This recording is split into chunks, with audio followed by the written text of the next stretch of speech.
Good morning friends. In the previous lesson we learned how to write a simple Java program, and we also learned there are two types of Java programs. First one is a standalone application and second one is a web applets. So let us see some more example on a Java programming language. So assume that we would like to compute and print the square root of number. So in this case, this task can be solved by using a Java programming language or object oriented programming language. So see the structure of this program. It is similar to the previous one except it has a more statement. In the previous example, we didn't include a comment lines and we also didn't include this importing statement. What are the necessary of using these statements? Why we need to include the comment statements and why we need to use the importing statements. Already you know about the comment style. So comment statements. What do you mean by comments? So comments are the non-executable lines are called as comment lines. So these are ignored by the compiler. So these are just meant for description about the programs. So these are called as a non-executable lines. And next statement is import java.lang.math. See, what is the necessary of using this statement? See, why we need to use this. Let us see. So we created a one class square root. Here class name is what? This is a class name is a square root. After that, here we included a one main method. In this main method, we are declaring the variables x and y, and here we are initializing the value of x is equal to 5 and y is uninitialized. And in the next statement, we are calculating the square root of x by using a built-in method. Here, square root is a built-in method which is present in the class math, and this class math is present in a package lang. So if you want to include or if you want to use any built-in method which are present in the class or which are present in the package, in that case we have to import that package by using a importing statement. Understand what is the purpose of using this importing statement?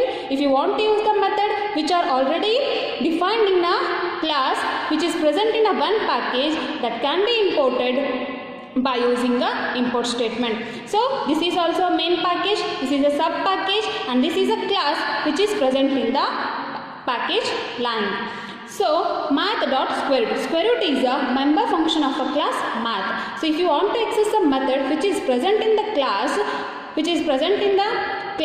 so again the class is present in the package. In this case we have to specify the class name dot.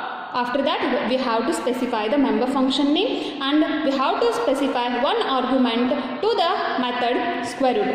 In this case, this method automatically calculates the square root of 5 and the calculated value will be stored in a variable y. So once the calculated value is stored in y, that can be print by using a println statement. And see here, s must be capital, system.out.println. As I already told, println is a method and out is a object and system is a class name. So this class can be accessed by using a period operator, and a method of a class can be accessed by using the object of the class, and those must be accessed with the dot operator. And see here, we are printing the value of y. In the output screen, the output will be y is equal to plus y. Note here, we are specifying the plus operator. So in this case, this plus operator is acting as a concatenation operator. Already you know about concatenation. Concatenation means appending the value of one string to the another string is called as what? That is called as a concatenation. So in Java, we can perform concatenation directly by using the plus operator. So the value which is stored in y will be converted into a string, and that will be appended to the given statement within the double quotation. So final output will be, this is the final output, and it will be print on your console or a screen. So one thing you have to notice here using a import statement. This is similar to the hash include statement in a C programming language. The main purpose of this statement is to instruct the interpreter to load the math class from the package lang. So remember that math class contains the method square root. Math class ಒಳಗೆ ಏನಾಗಿರುತ್ತೆ square root ಅನ್ನುವಂಥ method ಇರುತ್ತೆ. ಆ method ಅನ್ನು ಏನು ಮಾಡಬೇಕು, interpreter ಏನು ಮಾಡಬೇಕು, ಇನ್ಕ್ಲೂಡ್ ಮಾಡ್ಕೊಳ್ಬೇಕು. So that is the purpose of using this import statement. Okay, got the point? So let us consider one more example which is having a more than one class. ಇಲ್ಲಿವರೆಗೂ ಏನು ಮಾಡಿದ್ವಿ, ಒಂದು program ಒಳಗೆ just ಏನು include ಮಾಡಿದ್ವಿ, ಒಂದೇ ಒಂದು ಕ್ಲಾಸ್ನ ಯೂಸ್ ಮಾಡಿದ್ವಿ. ಇನ್ನೊಂದು ಎಕ್ಸಾಂಪಲ್ ನೋಡೋಣ. And that program is consisting of a 2 classes. So see this example. So in this example we are calculating the area of a room. So if you want to calculate the area of room, what we need? We need a length and breadth. So we have to enter the value of length and breadth. After that, area can be calculated by using the formula length into breadth. So first we need to understand the properties of a room. So properties are or attributes of a room are length and breadth. And to calculate the room area of a room, what we need? We need a formula that is length into breadth. See here, area is equal to length into breadth. Okay, so these are the true attributes. So these 2 attributes must be declared within a class, and in this example we are using 2 classes. One class is room and second class is room area. So in the first class we are declaring the variables length as a float and breadth as a float, and we are using a one member function, and in this member function the member function name is getData, and we are using the 2 parameters float a and float b, and we are initializing the value of variable length, and value of a is assigned to length and value of b is assigned to breadth. So see, as I told, the execution of the program always starts from where? So always the execution of program, Java program starts from main method. And we know that Java follows bottom up approach. Bottom up approach means execution starts from main class or a main method class, and class is at the bottom. That's why it is called as a bottom up approach.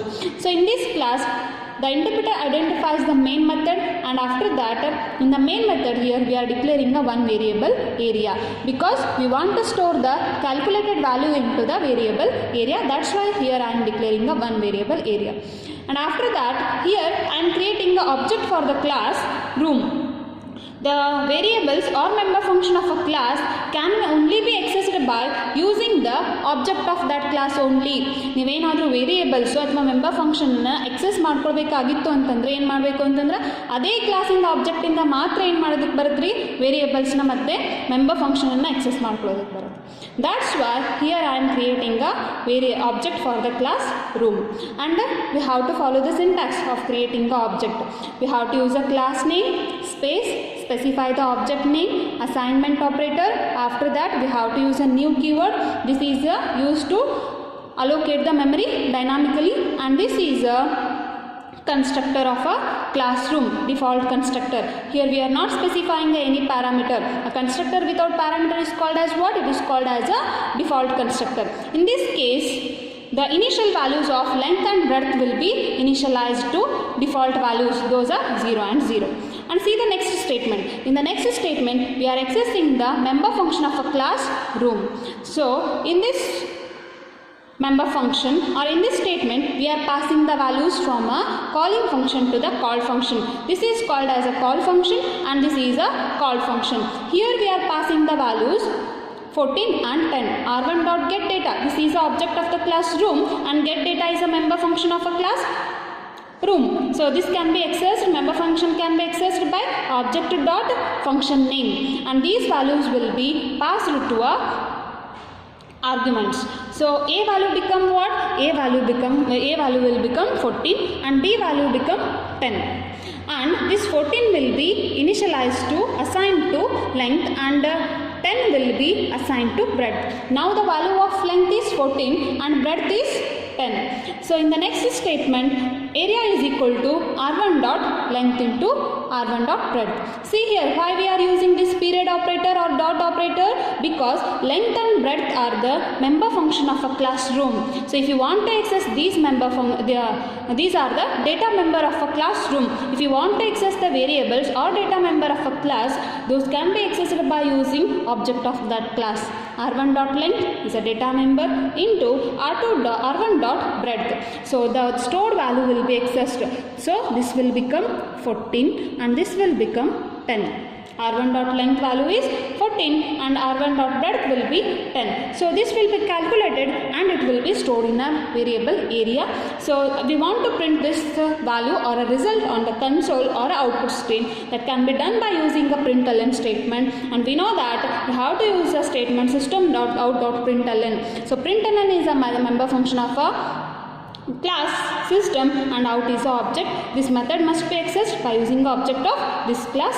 So within a bracket we have to include the statement whatever we want to print on the screen. After that the stored value will be print by using a plus operator. This plus operator acts as a concatenation operator which converts a string area. The stored value of area will be converted to a string before it print on the console. So that will be appended to this string, and this is the end of a main function and this is the end of a class. So this is how a Java program is going to execute. So if you have any doubts, work on more problems. So in the next class again we will see more example on a Java programming language.